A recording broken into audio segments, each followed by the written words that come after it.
This is Bama-Q Live. I'm Lisa Blackwell, and today we've got Bruce Johnson here from Deep South Sauce Company.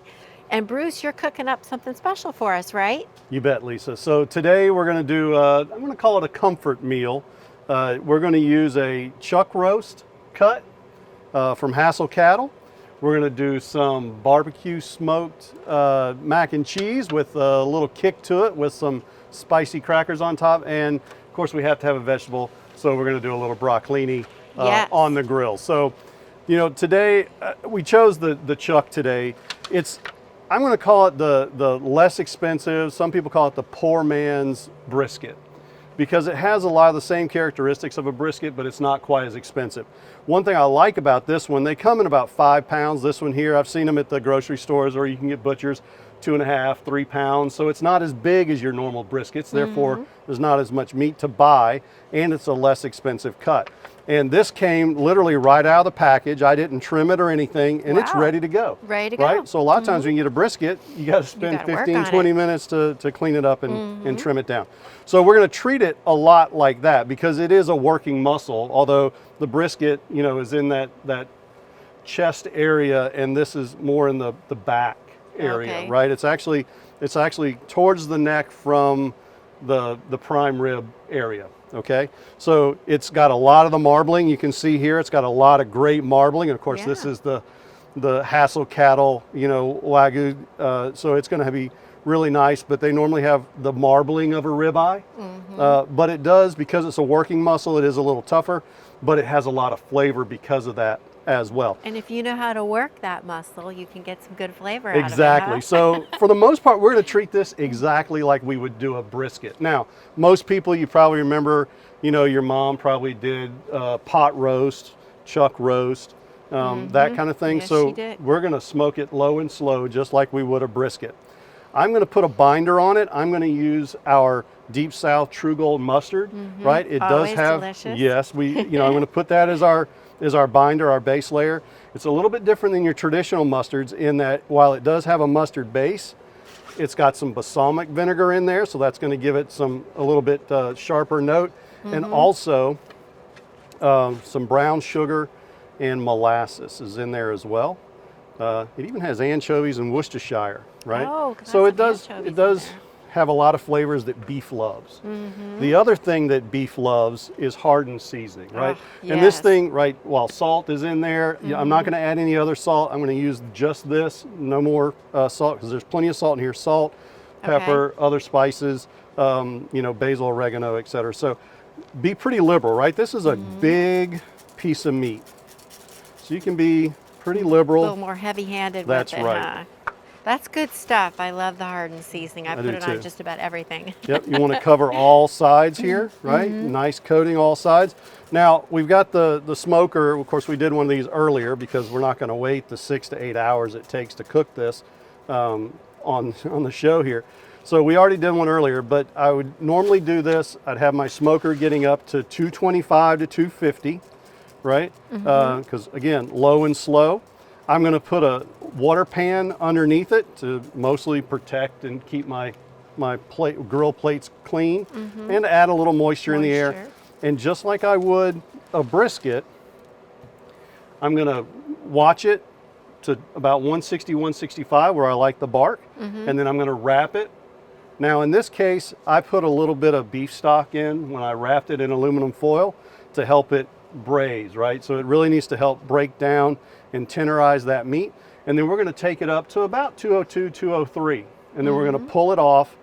We're going to wrap it in a towel and set it aside, hopefully for an hour to 2 hours, to let it continue to break down. And Wow. while we had to do this one this morning a little faster than that, you can do a couple things with this, and we can also talk about it later. But once it's done, you can let it cool a little bit to about a 150 internal temperature, and you can slice it, right, thinly, and use it, and then maybe put a gravy over it. You could take that, you could still put it in a crock pot with your vegetables and make a Cook it a little smoked, more. right, Wow. a smoked stew. And then if you let it go a little bit longer, it gets more tender. And there's different muscle groups in here. In fact, if you see, of course, it's already covered up. There was different muscles in here. Some muscles are going to be easier to pull. So this would also be a good pulled beef for tacos, etc. Right? Very versatile cut of meat, very rich in flavor, very tender once we cook it properly because of all that marbling. And it's none of that hard fat that you get in the brisket sometimes, right? So there wasn't any trim work, and we're done. Now, if my grill's ready, I'm going to go put it on my grill. This one I'm going to set aside right now. Now, the next piece of our meal is our barbecue macaroni and cheese. Oh, I love macaroni and cheese. Now, one thing I really like about doing this is I did this yesterday. I did the bulk of the work yesterday. So if you have a large family gathering that's coming and there's a lot of things to prepare, this is one of those great things you can do ahead of time. That's nice. Right? Now, we can post the recipe that I used today for my mac and cheese, but I'll just say use your favorite mac and cheese recipe, right? So it's going to be a pound of pasta, and then you make your cheese sauce. I made a cheese sauce. Now, in true Deep South style, we kicked up the sauce a little bit.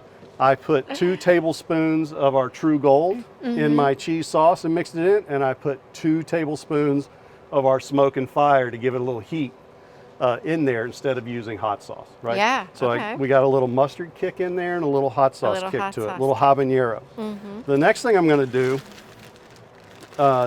is half the cheese I left out. So I have sharp cheddar, Parmesan, and Gouda shredded. And you always like to put Gouda in a lot of things. I love Gouda. Yes, you get Gouda and this and that. Right. And So your meatballs had Gouda. Yep. So I did the noodles last night, did my cheese sauce, put it together, put it in this pan, it's been in the fridge overnight.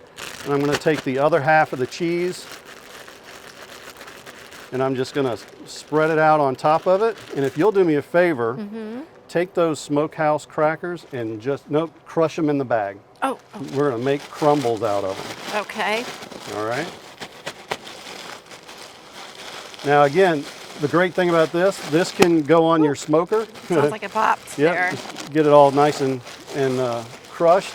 This can go on your smoker.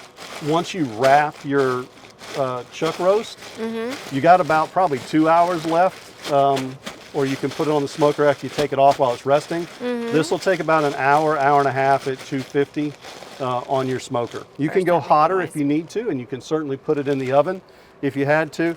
Just be careful the browning on the crackers. If it starts to brown on top, get too dark, just put some foil over it. Should you maybe put some foil on it to start and then pull your foil off for the last so many minutes? If that's the way you would normally do it, I'm not going to say you change that, but the way I do it is I do it without covering it. Okay. And then I cover at the end if I think it needs it. So. Okay? Okay. So now we just put these Smokehouse spicy crackers. If you've never had them, they're delicious. They are delicious. Oh. They're we'll just call them saltines with a really good kick, right? I love these things with raw oysters. Oh, I can't do oysters. If you like oysters, use these crackers with it. But it's also a great topping that's interesting and different than what other people would normally do, right? And it'll give that an extra kick. Exactly, it does. So with our mustard in there, with the Smoke and Fire in there, and now with these crackers on top, that should be a nice, we'll just say lively bite a little later when we make our plate. Can't wait to try this. Yep, so I'm going to set this aside too, and Okay. we got one more, and then I think we're ready to put this meal together. We got our vegetable here. Our greens. You have to have a Greens. vegetable, right? Yes, you gotta have a vegetable. Mama says always got to have a vegetable, you don't get dessert. That's what my mama said. So I like to grill broccolini, not broccoli, right? That's a little too dense for me. I like broccolini, baby broccolini, or as it's also called. And I just take it, this came from the supermarket or farmer's market. I'm just going to cut the bottoms off where it's a little thick. And this is very simple. I'm just going to put it back in the pan. if I had some olive oil or something, just use a cooking oil, give it a nice coat. Salt, pepper, in this case I'm going to use hardened seasoning just to kind of keep tying everything together. Just going to sprinkle a little hardened seasoning in there. Toss it around.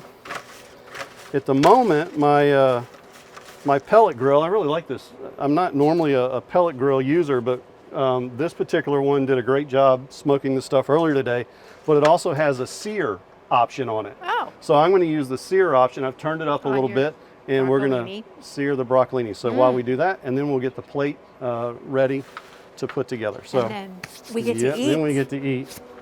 All right. Okay. So you just put it right on there. Just put it right on. Make sure your grill grates are clean. You oiled the broccolini so that you don't need to add much more oil on there, and just let it go.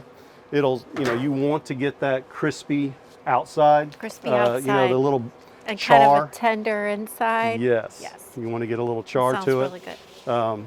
And that would be really good. So, get that one out of my way. All right, so now we're going to put our plate together.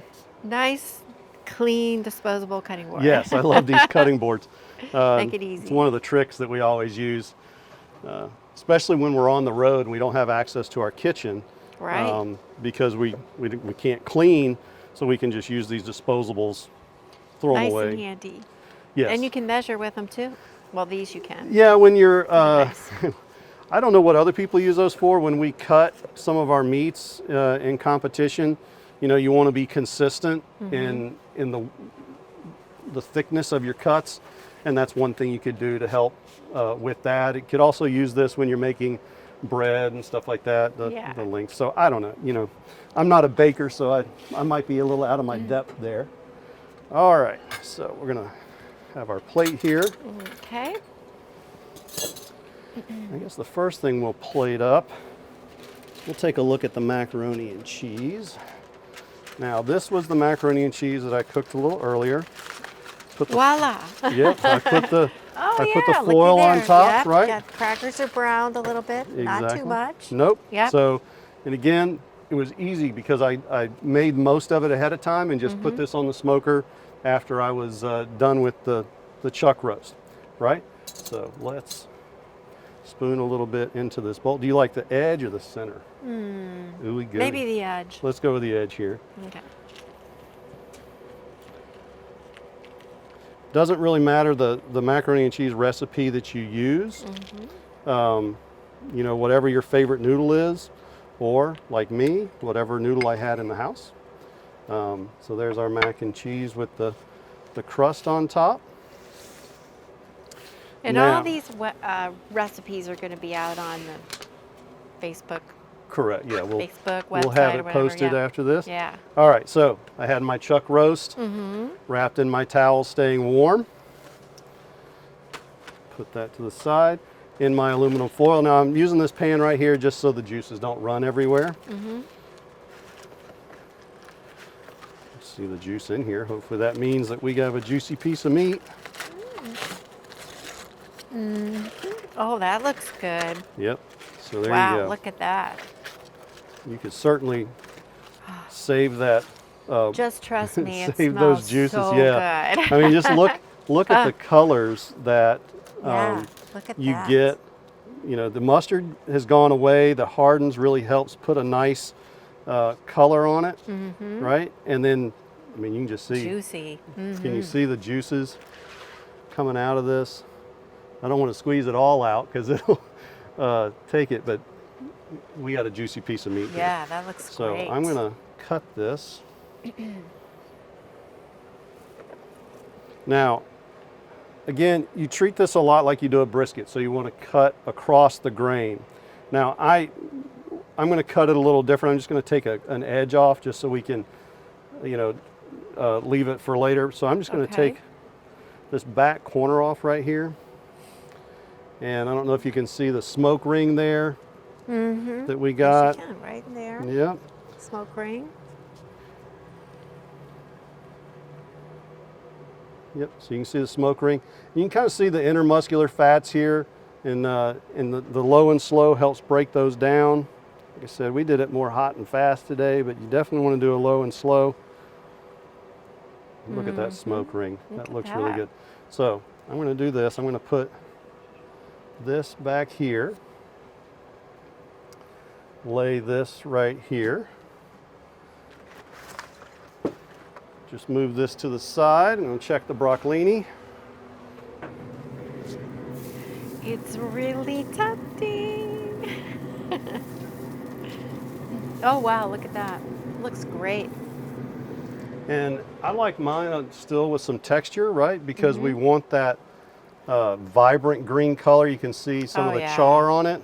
Just wipe this off real quick. Very green, very colorful. And there you go. It's I call this a nice, easy comfort meal because you can do a lot of the stuff ahead of time.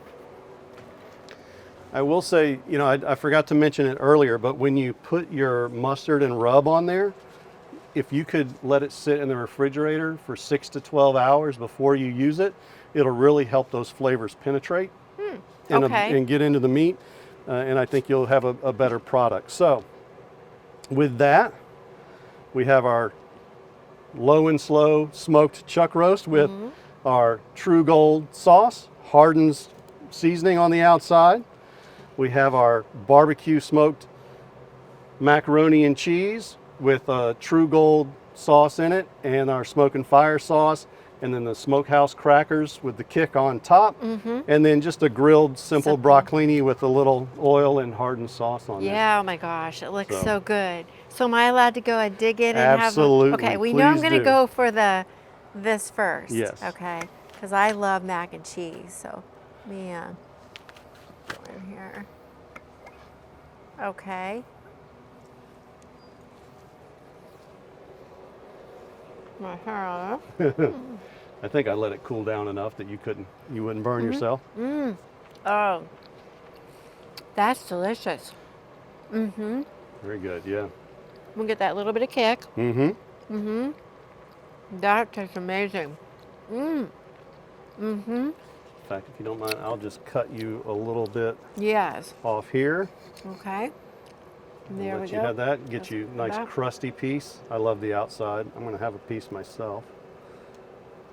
Oh my goodness. That is so Oh yeah. good. Wow. That is Again, absolutely delicious. Very reminiscent of a brisket, but not near the expense. And smaller, because you can buy it in smaller pieces. Oh. Just go ask for your butcher. They'll do it about 2.5, 3 pounds. This was a 5 pound today. That is delicious. All right, so I think we put together a pretty good meal today. This is awesome. I think you guys are going to want to try this out. The recipe is simple. I mean, you can start it ahead of time. And it's absolutely delicious. You'll make everybody at your table very happy. I'm going to be happy here when the camera goes off. Well, finish eating. We hope you really enjoyed this. We're going to keep eating. And we'll see you next time on Bama-Q Live. Thank you.